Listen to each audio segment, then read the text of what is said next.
नमस्कार, news bulletin में आपका स्वागत है। मैं हूं आपके साथ तनु मलिक और आप देख रहे हैं इंडिया आप तक। त्रिपुरा में पुलिस ने एक बड़े सेक्स रैकेट का भंडाफोड़ किया है, जिसमें कि 20 छात्राओं के साथ 34 लोगों को गिरफ्तार किया गया है। एक पुलिस अधिकारी ने कहा कि पुलिस ने मुखबिर खास की सूचना से रविवार रात अगरतला शहर में 3 रेस्टोरेंट पर छापा मारा और 34 लोगों को गिरफ्तार किया गया, जिनमें से अधिकांश कम उम्र की लड़कियां बताई गई हैं।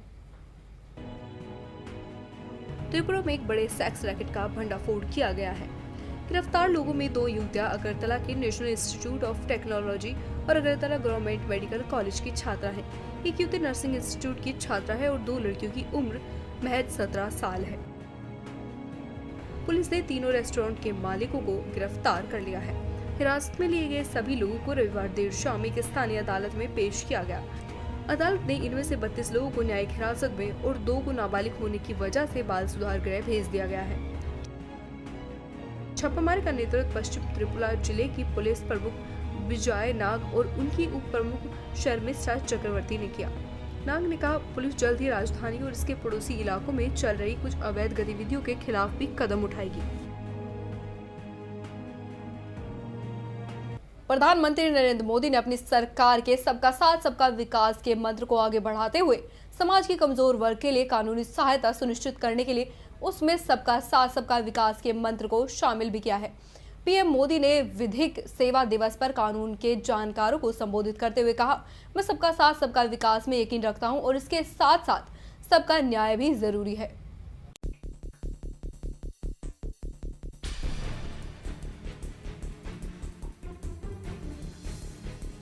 इस अवसर पर मोदी ने कहा कि कानूनी जागरूकता के साथ ही न्यायिक संस्थाओं के बारे में भी जागरूकता बढ़ानी चाहिए। मोदी ने कहा, कानूनी जागरूकता के साथ ही न्यायिक संस्थाओं के बारे में भी जागरूकता बढ़ानी चाहिए। लोगों को विविध प्रणालियों की जानकारी होनी चाहिए।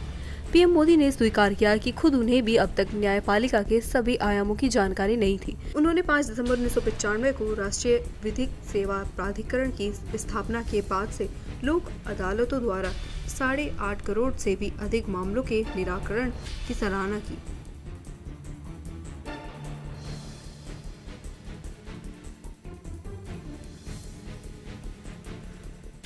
पीएम मोदी ने कहा, राष्ट्रीय विधि विश्वविद्यालयों के विद्यार्थियों के लिए ये उनके शोध का हिस्सा होनी चाहिए, ताकि वे अपने शिक्षण काल के दौरान ही उनकी कार्यप्रणाली के बारे में समझ सके।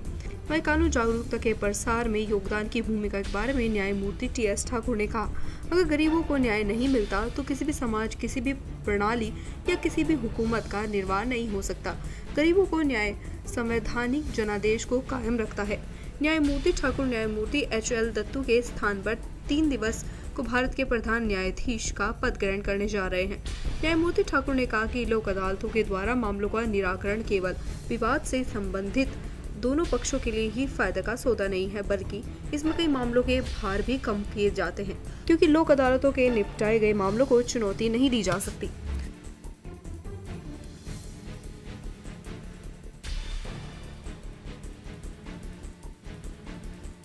सर्वोच्च न्यायालय कानूनी सेवा समिति के अध्यक्ष न्यायमूर्ति अनिल आर दवे ने अदालतों में लंबित मुद्दों के बढ़ते बोझ की ओर इशारा किया। दवे ने कहा कि न्यायाधीशों की कम संख्या इसके प्रमुख नियुक्त करने से पहले मुफ्त कानूनी सेवा में उनके योगदान का आकलन किया जाना चाहिए। सभी संस्थानों में समयानुकूल बदलाव की जरूरत को रेखांकित करते हुए प्रधानमंत्री नरेंद्र मोदी ने कहा कि कोई भी संस्थान एक ही ढर्रे पर नहीं चल सकता और उनमें आवश्यकता एवं समय के अनुरूप बदलाव आवश्यक है। प्रधानमंत्री ने ये बात विधि संकाय से संबंधित एक कार्यक्रम में कही, जब हाल ही में उच्चतम न्यायालय ने राष्ट्रीय न्यायिक नियुक्त आयोग को निरस्त करके कॉलेजियम प्रणाली को बहाल किया है।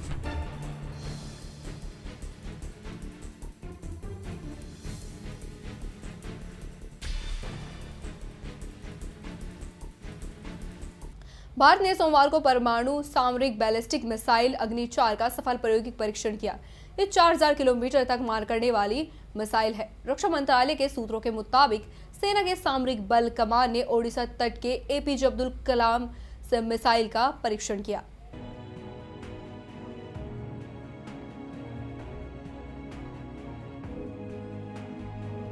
रक्षा अनुसंधान एवं विकास संगठन के एक सूत्र ने बताया कि परीक्षण सफल रहा। स्वदेशी तकनीक से विकसित जमीन से जमीन पर मार करने वाली अग्नि 4 मिसाइल 2 चरण वाली हथियार प्रणाली है।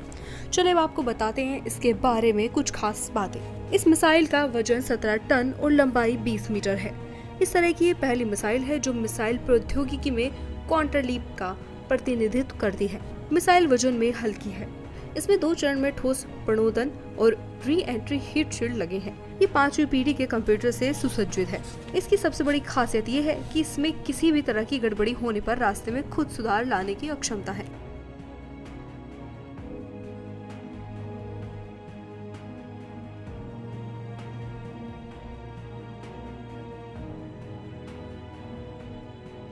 रक्षा सूत्रों ने कहा कि एक गतिशील प्रक्षेपक की मदद से इस मिसाइल का परीक्षण अब्दुल कलाम आइलैंड स्थित इंटीग्रेटेड टेस्ट रेंज के लॉन्च कॉम्प्लेक्स 4 से सुबह लगभग 9:45 पर किया गया।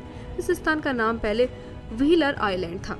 उन्होंने कहा कि सतह से सतह तक मारने सक्षम स्वदेशी मिसाइल अग्नि 4 में दूरचरणीय शस्त्र प्रणाली है। ये 20 मीटर लंबी और 17 टन भारी है। ये परीक्षण सेना की रणनीति बल कमान द्वारा किया गया। रक्षा अनुसंधान एवं विकास संगठन के सूत्रों ने कहा, सतह से सतह तक मार करने में सक्षम परिष्कृत मिसाइल में उच्च स्तरीय विश्वसनीयता के लिए आधुनिक एवं सुबद्ध वैमानिकी का इस्तेमाल हुआ है। उन्होंने कहा कि अग्नि 4 मिसाइल में 5वीं पीढ़ी के कंप्यूटर लगे हैं। इसकी आधुनिकतम विशेषताएं उड़ान के दौरान होने वाले अवरोधों के दौरान खुद को ठीक एवं दिशा निर्देशित कर सकती है।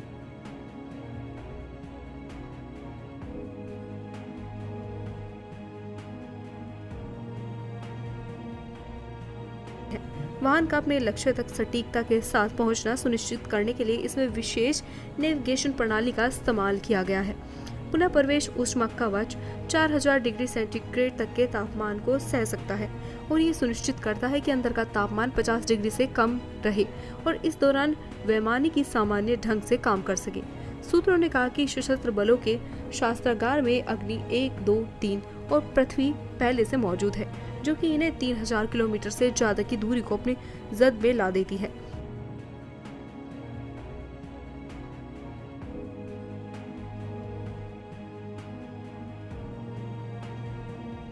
इसके जरिए देश को एक प्रभावी प्रतिरोधक क्षमता मिली है।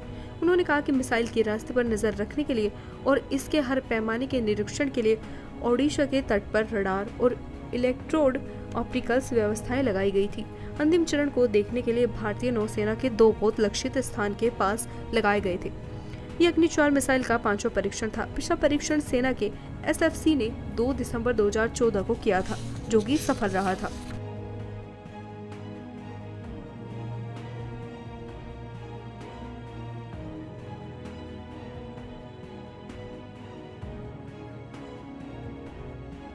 डायन बताकर महिलाओं की हत्या कर देने का सदियों पुराना अपराध झारखंड में एक बार फिर देखने को मिला। इसकी जड़ में कानून पर अमल में कोताही और अंधविश्वास है। बीते रविवार सरायकेला में 2 लोगों ने एक घर में घुसकर 4 लोगों की हत्या कर दी, जिसमें 2 बुजुर्ग महिलाएं भी शामिल थी।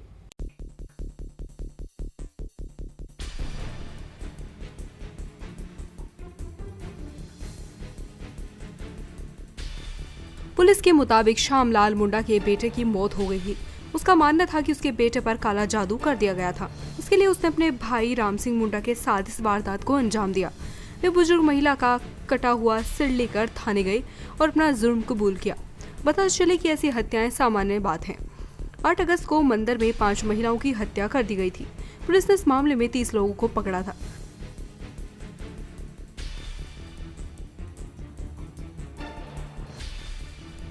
जिनमें कुछ छात्र भी थे। उनका कहना है कि हत्याओं का उन्हें कोई अफसोस नहीं है, क्योंकि वे महिलाएं डायन थी। झारखंड सरकार ने 2001 में ऐसी हत्याओं को रोकने के लिए कानून बनाया था। विशेष जांच दल का गठन किया गया था। इसके बावजूद राज्य में हर साल 30 से 50 महिलाओं की जादू टोना करने के नाम पर मार दिया जाता है। पुलिस हाथ पर हाथ धरे बैठी है।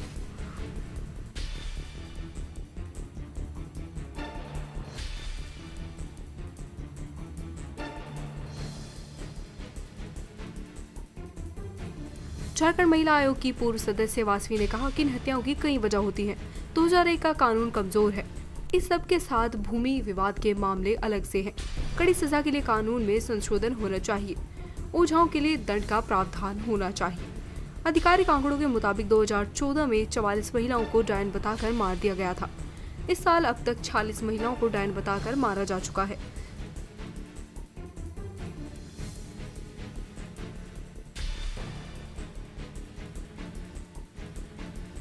दो 2001 का कानून बनने के बाद से 500 से अधिक महिलाओं को डायन बताकर मारा जा चुका है। बता चले कि ऐसी हत्याएं यहाँ पर सामान्य बात है। 8 अगस्त को मंदिर में 5 महिलाओं की भी हत्या कर दी गई थी। पुलिस ने इस मामले में 30 लोगों को पकड़ा था, जिनमें से 2 छात्र भी थे। उनका कहना था कि हत्याओं का उन्हें कोई अफसोस नहीं है, क्योंकि वे महिलाएं डायन थी। डायन बताकर यहाँ पर हर साल महिलाओं की हत्या कर दी जाती है, जिनका आंकड़ा 2001 का कानून बनने के बाद से 500 से अधिक हो चुका है। 2001 का कानून बनने के बाद से यहाँ 500 से अधिक महिलाओं को डायन बताकर मौत के घाट उतारा जा चुका है और पुलिस हाथ पर हाथ धरे बैठी है।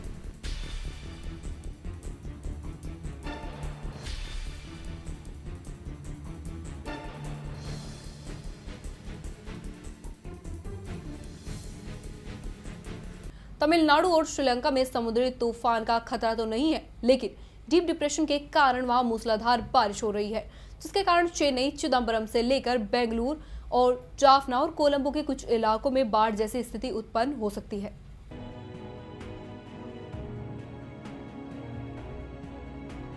मौसम विभाग के मुताबिक बंगाल की खाड़ी के दक्षिण पश्चिम से डीप डिप्रेशन उत्तर पश्चिम दिशा में 18 किलोमीटर प्रति घंटे की रफ्तार से बढ़ रहा है। सोमवार सुबह 8:30 बजे यह पौंडीचेरी से 60 किलोमीटर पूर्व दक्षिण पूर्व में तथा चेन्नई से 150 किलोमीटर दूर दक्षिण पूर्व में स्थित था। इसके कारण तमिलनाडु पौंडीचेरी में 55 से 65 से लेकर 75 किलोमीटर प्रति घंटे की गति से तेज हवाएं चल रही थी।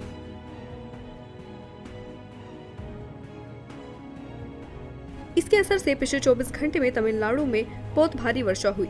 साथ ही दक्षिणी तमिलनाडु, रायलसीमा, दक्षिण तटीय आंध्र प्रदेश, दक्षिणी भीतरी कर्नाटक में भी भारी वर्षा हो रही है। डीप डिप्रेशन के कारण सोमवार सुबह 8:30 बजे तक कराईकल, चेन्नई में 17 सेंटीमीटर, नागापट्टिनम, नंबगवक्कम, कुडुलोर में 14 और पौंडीचेरी में 13 और तिरुपति में 4 सेंटीमीटर वर्षा रिकॉर्ड की गई।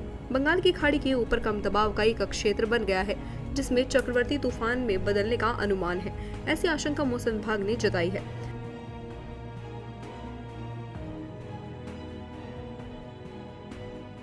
मौसम विभाग के एक अधिकारी ने कहा कि चेन्नई से करीब 450 किलोमीटर दक्षिण पूर्व में कम दाब का क्षेत्र केंद्रित है। इसके चक्रवाती तूफान में बदलने और चेन्नई और कराईकल के बीच तमिलनाडु तट पर पहुंचने की उम्मीद है। उन्होंने कहा कि इस वजह से तमिलनाडु के अधिकतर हिस्सों में बारिश होने की संभावना है। तमिलनाडु के उत्तरी तटीय क्षेत्र और पौंडीचेरी में भारी से बहुत भारी बारिश होने का अनुमान है। अगले 24 से 48 घंटों के दौरान आंध्र प्रदेश के दक्षिणी तटीय क्षेत्र, कर्नाटक और केरल के भीतरी भाग में भी विभिन्न स्थानों पर भारी बारिश होने के आसार हैं।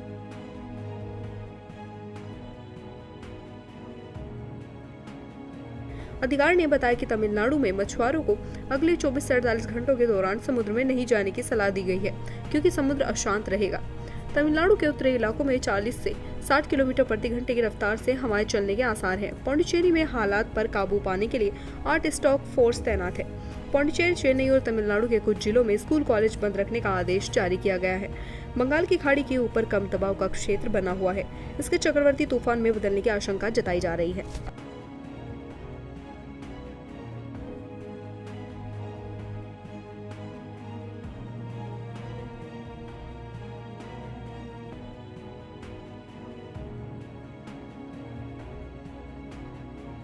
गुड़गांव के सेक्टर 5 थाने में शादी का झांसा देकर रेप करने का मामला सामने आया है, जिसमें 33 वर्षीय महिला ने 25 वर्षीय झज्जर निवासी दिनेश नाम के युवक पर शादी का झांसा देकर रेप करने का आरोप लगाया है। गुड़गांव के सेक्टर 5 में शादी का झांसा देकर रेप करने वाले युवक को पुलिस ने गिरफ्तार कर लिया है और विभिन्न धाराओं के तहत मामला दर्ज कर लिया है। आरोपी युवक को गिरफ्तार कर लिया गया। आपको बता दें कि ये पूरा वाकया लगभग 6 महीने पहले का है, जब पीड़िता ने अपनी सहेलियों के साथ उत्तराखंड घूमने का प्लान बनाया था, जहां जाने के लिए उन्होंने एक सफारी गाड़ी किराए पर ली थी। उसी सफारी गाड़ी का ड्राइवर दिनेश था, जिन सभी को अपनी कार में बैठाकर उत्तराखंड ले गया था और इसी दौरान पीड़िता से शादी का झांसा देकर लगातार उसके साथ शारीरिक संबंध बनाता रहा। उत्तराखंड से गुड़गांव आने के बाद भी आरोपी दिनेश के जाल में महिला फंसती गई और आरोपी लगातार उसे अपना शिकार बनाता रहा। कुछ दिन के बाद आरोपी महिला से पैसे भी ऐंठने लगा। उसके बाद शादी करने से मना कर दिया। जिससे परेशान महिला ने इसकी शिकायत गुड़गांव पुलिस को दी। शिकायत मिलते ही पुलिस ने आरोपी को झज्जर से गिरफ्तार कर लिया है। युवक पर विभिन्न धाराओं के तहत मामला दर्ज कर लिया गया है और आरोपी को गिरफ्तार कर लिया गया है। इस महिला ने आरोप लगाया कि वो सहेलियों के साथ अपने कहीं उत्तराखंड में टूर पर गए थे और जिसके लिए उन्होंने एक टैक्सी किराए पे की थी सफारी, जिसका ड्राइवर दिनेश और यस के नाम से था, जिसके साथ इस महिला की वहाँ दोस्ती हुई और यहाँ गुड़गांव आने पर भी वो दोस्ती जारी रही और इसी बीच उनके शारीरिक संबंध भी हुए और उस लड़के ने उसे पैसे की गुजारिश की कि मेरे को कुछ पैसे चाहिए, ज़रूरत महसूस की तो उस लड़की ने अपने फिक्स डिपॉजिट को तुड़वा कर अपने सेविंग अकाउंट्स में डलवा लिया और एटीएम उस लड़के को दे दिया। सर ये लड़का कहाँ का रहने वाला है? ये लड़का झज्जर का रहने वाला है। इस मामले में सर इसकी गिरफ्तारी हुई है? हाँ, इसको कल गिरफ्तार किया जा चुका है, आज पेश अदालत किया जाएगा। कौन कौन सी धाराओं के तहत मामला दर्ज हुआ है? ये 376, 506, 406 के तहत केस रजिस्टर किया गया है। अंडमान निकोबार द्वीप समूह रविवार को भूकंप के झटकों से हिल गया। कल 8 घंटों के दौरान भूकंप के 8 झटके महसूस किए गए, जिनमें से 2 इतने जबरदस्त थे कि लोग घबरा गए। रिएक्टर पैमाने पर सभी की तीव्रता 5 या उससे अधिक मापी गई। हालांकि फिलहाल सुनामी को लेकर कोई चेतावनी जारी नहीं की गई है। बताया जा रहा है कि इंडोनेशिया के उत्तरी सुमात्रा में भूकंप का एक अन्य झटका आया, जो द्वीप से ज्यादा दूर नहीं है। यह भूकंप अपराह्न 3:04 पर आया। इसका केंद्र 10 किलोमीटर की गहराई पर था और तीव्रता 5.7 थी। पृथ्वी विज्ञान मंत्रालय के भूकंप विज्ञान विभाग के अनुसार पहला भूकंप शाम 4:12 पर आया। उसकी तीव्रता 5.2 मापी गई। वहीं दूसरा भूकंप 11 मिनट बाद आया। इसकी तीव्रता 5 थी। इसके बाद तीसरा भूकंप 5 तीव्रता का 5:24 पर और चौथा 5.2 तीव्रता का 6:54 पर, पांचवा 5.2 तीव्रता का 8:04 पर, 8:17 पर छठा भूकंप 4.9 तीव्रता का आया।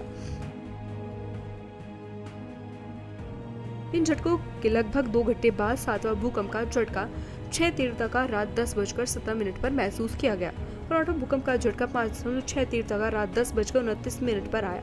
सभी भूकंप लगभग 35 से 60 किलोमीटर की गहराई पर केंद्रित बताए जा रहे हैं। इंडोनेशिया के उत्तरी सुमात्रा में भूकंप का एक अन्य झटका आया, जो द्वीप से ज्यादा दूर नहीं था। ये भूकंप अपराह्न 3:04 पर आया, जो 10 किलोमीटर की गहराई पर केंद्रित था।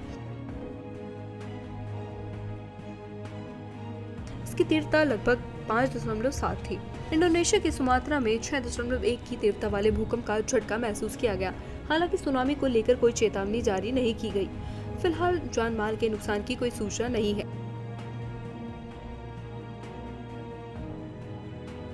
दुनिया में सबसे ज्यादा प्रयोग होने वाली राइफल AK-47 का निर्माण अब भारत में ही होगा। इसके लिए भारत और रूस में बातचीत की प्रक्रिया शुरू हो गई है। अगर डील डन हुई तो इंडिया AK-47 का उत्पादन करेगी। इसके लिए रूस भारत में अपनी राइफल टेक्नोलॉजी का फॉर्मूला भी उस कंपनी से शेयर करेगी जिसे इसका पार्टनर बनाया जाएगा। रूस इस हथियार की ऑफिशियल सप्लाई पहले ही रोक चुका है और इसका कारण है जायज की जगह इसका नाजायज प्रयोग।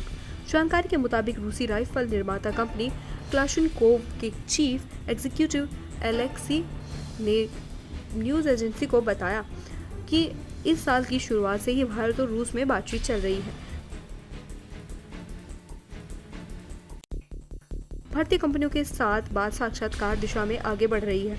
कुछ भारतीय कंपनियां 2008 से इस राइफल को बनाने की इच्छा जता रही हैं। उन्होंने ये भी कहा कि भारत में हमारी बातचीत सरकारी और प्राइवेट दोनों कंपनियों से हो रही है। नाम बताने से इनकार करते हुए वो बोले कि इस राइफल को भारत में बनाने को लेकर यहाँ डिफेंस मिनिस्टर से कोई डील नहीं हो रही है। अगर रक्षा मंत्रालय से बातचीत की नौबत आती है तो हमारे पार्टनर बात करेंगे। उन्होंने कहा इससे पहले इस संबंध में हुई बातचीत का कोई अर्थ नहीं था, क्योंकि जो कंपनी भारत में राइफल बनाना चाहती थी उसे सरकार से लाइसेंस ही नहीं प्राप्त हुआ।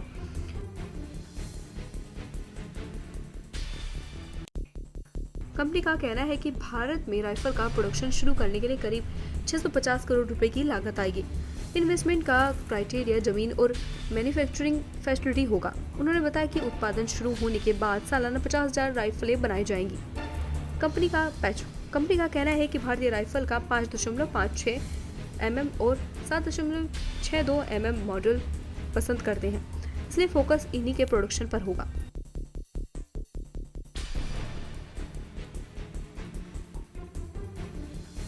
बिहार विधानसभा चुनाव में भारतीय जनता पार्टी की शर्मनाक हार के बाद पार्टी के अंदर घमासान शुरू हो गया है।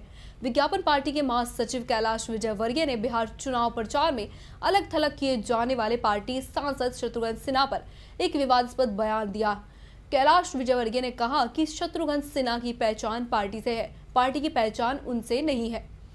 और उन्होंने कहा कि जब कुत्ता नीचे चलता है तो समझता है कि गाड़ी उससे चल रही है, लेकिन असल में ऐसा नहीं होता। और उन्होंने कहा कि असल बिहार विधानसभा चुनाव में महागठबंधन की जीत के बाद भाजपा नेता और पटना साहिब से लोकसभा सांसद शत्रुघ्न सिन्हा सोमवार को पटना में नीतीश कुमार और लालू प्रसाद से मिले।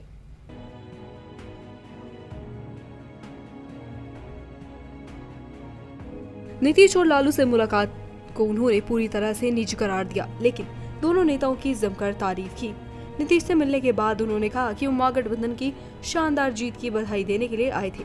शत्रुघ्न ने कहा कि नीतीश कुमार एक आजमाए हुए और सफल मुख्यमंत्री है। उनके अनुसार नीतीश कुमार के कामकाज का रिकॉर्ड भी बहुत अच्छा रहा है।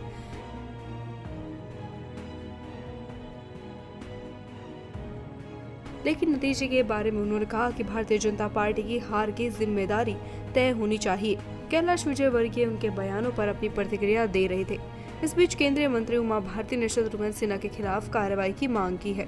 उन्होंने कहा कि बिहार चुनाव में मोदी सरकार के खिलाफ बहुत बड़ी साजिश रची गई थी और शत्रुघ्न सिन्हा भी उसके हिस्सेदार थे। उन्होंने कहा कि पूरा यकीन है कि पार्टी उनके खिलाफ अनुशासनात्मक कार्रवाई करेगी।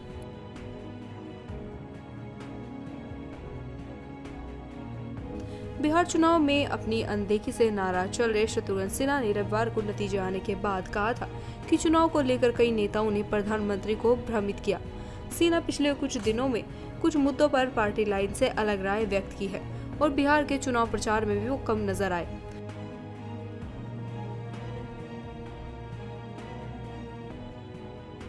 चुनाव के नतीजे आने के बाद शत्रुघ्न सिन्हा ने ट्वीट किया था कि बिहारी और बाहरी वाला मुद्दा हमेशा के लिए सुलझ गया है। उन्होंने ट्वीट में ये भी कहा था कि हमारे विजयी दोस्तों को बधाई और हमारे लोगों से आत्ममंथन करने की अपील है। नतीजे स्पष्ट दिख रहे हैं।